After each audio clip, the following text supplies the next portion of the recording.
Hello बच्चों, इस video में हम क्वाड्रेटिक इक्वेशन को सॉल्व करना सीखेंगे। वैसे तो क्वाड्रेटिक इक्वेशन को सॉल्व करना आपको आता होगा। हम हमारे पास कुछ मेथड्स है जिससे हम क्वाड्रेटिक इक्वेशन को सॉल्व कर सकते हैं। तो आपने फैक्टराइजेशन मेथड पढ़ा होगा। फैक्टराइजेशन मेथड से क्वाड्रेटिक इक्वेशन को सॉल्व करना आपको आता होगा।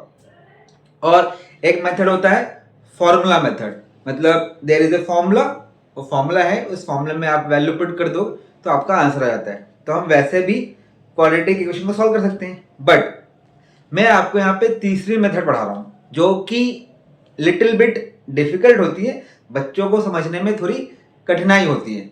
तो इस मेथड को हम सीखेंगे क्योंकि यूजफुल होती है ट्वेल्थ क्लास में या आगे की क्लासों में यूजफुल होती है, और ये मेथड 10th में भी है। तो आप ध्यान से समझिएगा जिससे आपको आगे क्लास में भी दिक्कत नहीं हो, और 10th क्लास में भी है तो उसको ध्यान से देख लीजिएगा। ठीक है, तो कंप्लीटिंग द स्क्वायर मेथड का नाम क्या है? Solve quadratic equation by completing the square method. इसको बोलते हैं कंप्लीटिंग द स्क्वायर मेथड। क्या मेथड है? Completing the square. तो कैसे करते हैं इसको हम देखते हैं। हम कुछ क्वेश्चंस लेंगे जिससे समझने की कोशिश करेंगे इस मेथड को। आई होप आपको चीज समझ में आ जाएगी, बहुत अच्छे से समझ में आ जाएगी, ये मेरा प्रॉमिस है। अगर आप इस वीडियो को ध्यान से देखोगे तो आपको समझ में आ जाएगी। मैं आपको स्टेप बाय स्टेप कराऊंगा, ध्यान से देखिए। ठीक है, तो पहला क्वेश्चन बच्चों हमने लिया है x square minus 3x minus 10 equal to 0। आप देख सकते हैं ये एक क्वाड्रेटिक इक्वेशन है। क्यों है सर? क्योंकि इसमें हाईएस्ट पावर क्या है? एक्स स्क्वायर जो है, स्क्वायर यहाँ पे हाईएस्ट पावर है, हाईएस्ट पावर इसकी 2 होती है, वो क्वाड्रेटिक इक्वेशन होता है।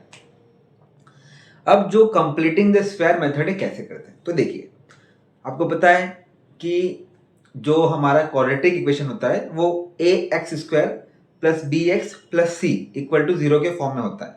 3 टर्म जनरली होती है क्वाड्रेटिक इक्वेशन में, 3 टर्म आपको मिलेगी, मतलब एक एक्स स्क्वायर वाली टर्म मिलेगी, एक एक्स वाली टर्म मिलेगी और एक कांस्टेंट टर्म मिलेगी। जनरली 3 टर्म आपको मिलेगी, 2 भी मिल सकती है पर 3 टर्म तो मिलेगी। तो करना क्या है? तो क्या करना है, आपको ध्यान रखना है एक्स स्क्वायर वाली टर्म के पास जो एक्स स्क्वायर वाली टर्म है उसका कोफिशिएंट हमेशा 1 होना चाहिए। कोफिशिएंट उसका क्या होना चाहिए? 1 होना चाहिए। अगर नहीं है कोफिशिएंट 1 तो हम उसको करेंगे, पर इस क्वेश्चन में ऑलरेडी कोफिशिएंट 1 है तो हमें अभी कुछ सोचना नहीं है, हम आगे बढ़ते हैं। ठीक है, कोफिशिएंट 1 है। ठीक है, अब बच्चों देखो कि इसमें जो दूसरी टर्म है x, उसका कोफिशिएंट क्या है सर? तो उसका कोफिशिएंट क्या है? 3। x का कोफिशिएंट क्या है? 3। ध्यान रखना, अब जो x का कोफिशिएंट है, मतलब बीच वाली x का कोफिशिएंट 3 है, उस 3 वाला जो नंबर है 3 कोफिशिएंट है, तो 3 का हमको क्या करना है? ध्यान से सुनना, वेरी वेरी इंपॉर्टेंट, ध्यान से सुनना। 3 का कर दो आधा। क्या बोला मैंने? 3 का कर दो आधा, तो कितना होता है? 3/2। कितना हो जाएगा? 3/2। अब जो नंबर आया 3/2 उसका कर दो स्क्वायर, कितना हो जाएगा? 9/4। कितना होगा? 9/4। एक बार फिर से देखते हैं, मैंने क्या बोला? जो x वाला कोफिशिएंट है मतलब 3, उसका कर दो आधा, कितना हो गया? 3/2। उसका कर दो फिर स्क्वायर, कितना हो गया? 9/4। तो इस 9/4 को इस पूरी एक्सप्रेशन में टर्म्स में ऐड भी करेंगे, सब्ट्रैक्ट भी करेंगे। क्या करेंगे? उसको प्लस भी करेंगे और माइनस भी करेंगे। मतलब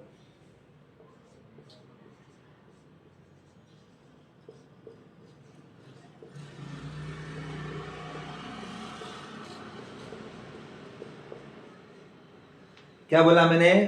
+9/4 और -9/4 दोनों करा। ध्यान से देखिए, हमारे मैथ्स में ऐसे ही होता है, हम सीधे एडिशन नहीं कर सकते, हमें सब्ट्रैक्ट भी करना होगा, या फिर सब्ट्रैक्ट करेंगे तो एडिशन भी करना होगा, इसलिए ये स्टेप है।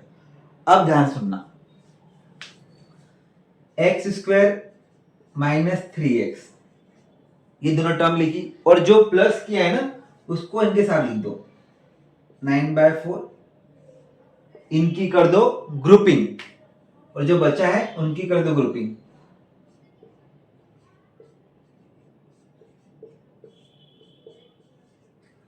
मैंने क्या बोला, एक्स स्क्वायर वैसे लिखा, -3 वैसे लिखा, जो प्लस वाली टर्म थी +9/4 उसको उनके साथ कर दिया, और बाकी जो बची हुई टर्म है उनको अलग ग्रुपिंग कर दिया। क्लियर है? बस अब देखो ध्यान से, अब यहाँ क्या फायदा हुआ, क्या फायदा हुआ देखो, इन तीनों टर्म को देखोगे ना ध्यान से, इन तीनों टर्म को ध्यान से देखोगे तो यहाँ पे आइडेंटिटी लग जाएगी, आइडेंटिटी लग जाएगी। कौन सी? इसको हम क्या लिखेंगे, x - 3/2 स्क्वायर, क्या लिख देंगे, x - 3/2 होल स्क्वायर। क्यों सर? क्योंकि यही तो हम चाहते थे, ये सब जो कलाकारी की क्यों की, क्योंकि ये स्क्वायर बन जाए। इस टर्म को मैं स्क्वायर लिख सकता, x - 3/2 का होल स्क्वायर लिख सकता, क्योंकि एक्सपांड करोगे तो यही टर्म मिल जाएगी। a - b का होल स्क्वायर का फॉर्म लगाओगे ना, तो a square b square plus और -2ab, तो यही टर्म आएगी, 100% ये टर्म आएगी। ठीक है, ये कर दिया। अब इधर जो बचा इसको सॉल्व कर दो, तो कितना आएगा, प्लस यहाँ पे तो एलसीएम लेना होगा, कितना आएगा, 4 - 49 = 0, x - 3/2 होल स्क्वायर, ये हो जाएगा,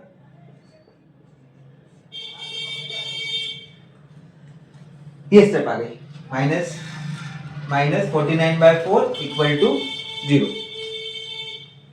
अब -49/4 को इधर कर दो, तो x - 3/2 whole square equal to कितना हो गया, प्लस में 49/4, कितना हो गया, 49/4। अब क्या करेंगे, इस स्क्वायर को हटाना है, स्क्वायर को हटाना है तो क्या करना होगा, स्क्वायर रूट करना होगा। क्या करना होगा, स्क्वायर रूट बोथ साइड, दोनों तरफ क्या कर दो, स्क्वायर रूट कर दो।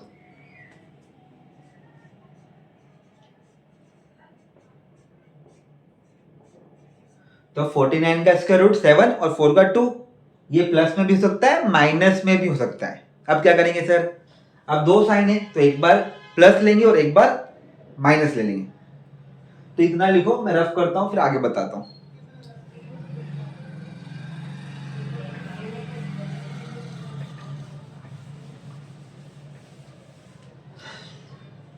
तो जब प्लस लोगे तो क्या आएगा, x - 3/2 = 7/2, तो जाएगा 7/2 प्लस 3/2 10/2, मतलब एक x की वैल्यू कितनी आ गई, 5, और माइनस लोगे तो क्या आएगा, x = 7/2 -7/2 लेंगे प्लस 3/2, कितना आएगा, -4/2, डिवाइड कर दोगे तो कितना आएगा, x की वैल्यू -2। तो आप देख सकते हो यहाँ पे दो वैल्यू मिल गई, x = 5, x = -2, दो वैल्यू आ गई। तो हमने क्वाड्रेटिक इक्वेशन को सॉल्व कर दिया है। ठीक है, तो इस मेथड को बोलते हैं कंप्लीटिंग द स्क्वायर। क्यों? क्योंकि हमने यहाँ ये जो प्लस माइनस किया था ना, क्यों किया था, क्योंकि ये स्क्वायर बन जाए, होल स्क्वायर बन जाए। क्या बन जाए, होल स्क्वायर बन जाए। और फिर उसके बाद ट्रांसपोज करके स्क्वायर रूट कर दिया, और फिर प्लस माइनस लेके हमने x की वैल्यू निकाल ली। तो इसको बोलते हैं कंप्लीटिंग द स्क्वायर। ध्यान से समझो, लिख लो, एक एक स्टेप को ध्यान से देखो, आपको समझ में आ जाएगा। मैं एक और दो क्वेश्चन और करवाता हूँ, तो जिससे आपको बेहतर प्रैक्टिस हो जाएगी और समझ में भी आ जाएगा। देखो बच्चों, क्वेश्चन नंबर 2 आ गया, 6x² + 17x + 5 = 0। इसको हमें सॉल्व करना है बाय कंप्लीटिंग द स्क्वायर। आप इसको फैक्टराइजेशन से भी कर सकते हो, आप इसको फॉर्मूला मेथड से भी कर सकते हो, बट हमें करना है इसको किससे, कंप्लीटिंग द स्क्वायर मेथड से। हम वो मेथड सीख रहे हैं। तो अभी जो आपको सिखाया था, मैंने बताया था कि x² का कोएफिशिएंट होना चाहिए सर 1। कितना होना चाहिए, 1। तो यहाँ पे x² का कोएफिशिएंट 1 है क्या, नहीं है। क्या है, 1 नहीं है। तो क्या करेंगे सर, तो हम पहले 1 बनाएंगे। तो 1 कैसे आएगा, तो 1 जो आएगा कैसे आएगा, यहाँ पे 1 कैसे आएगा, जब पूरी इक्वेशन को मैं 6 से डिवाइड करूंगा। पूरी इक्वेशन में करूंगा मैं 6 से डिवाइड करूंगा। ठीक है, तो डिवाइड करें,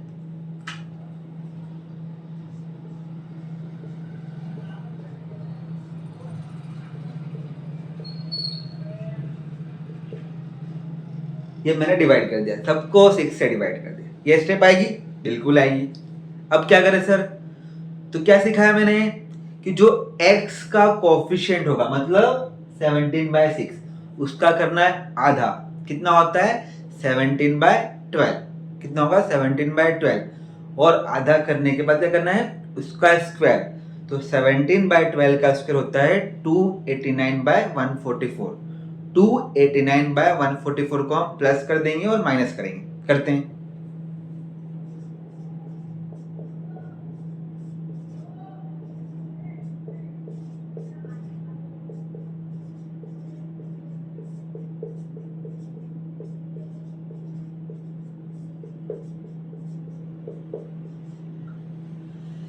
पूरी स्टेप लिख दी मैंने, ये लिख दिया। मैं वापस बताता हूं मैंने 289/144 कैसे लिखा। 17/6 था x का कोफिशिएंट, उसका आधा किया, 17/12 हुआ, उसका स्क्वायर किया, तो 289/144 आया। इस तरीके से आया। अब क्या सिखाया मैंने, इसको x वाले टर्म को और जो प्लस किया उसको साथ में लिखो, मतलब ये ग्रुपिंग कर दो, और जो बचा है ना 5/6,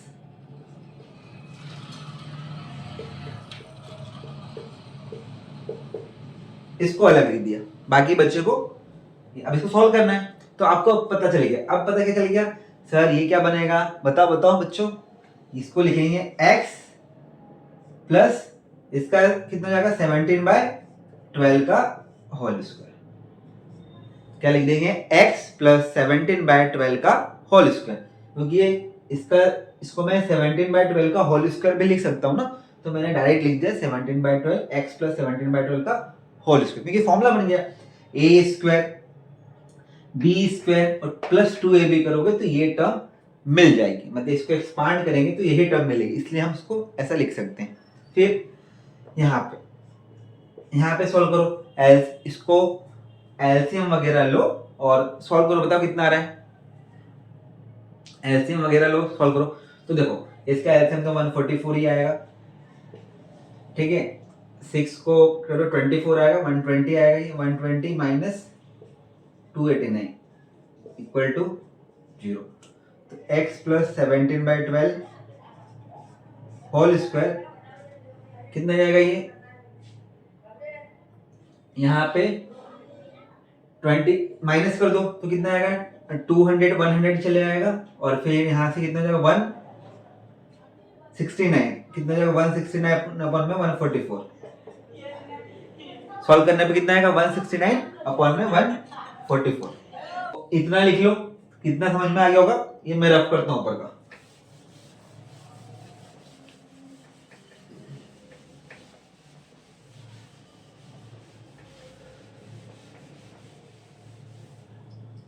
तो देखो क्या हो जाएगा, ये x प्लस 17/12 होल स्क्वायर, ये हो जाएगा 169/144। अब पता क्या करेंगे, स्क्वायर रूट, क्या करेंगे स्क्वायर रूट।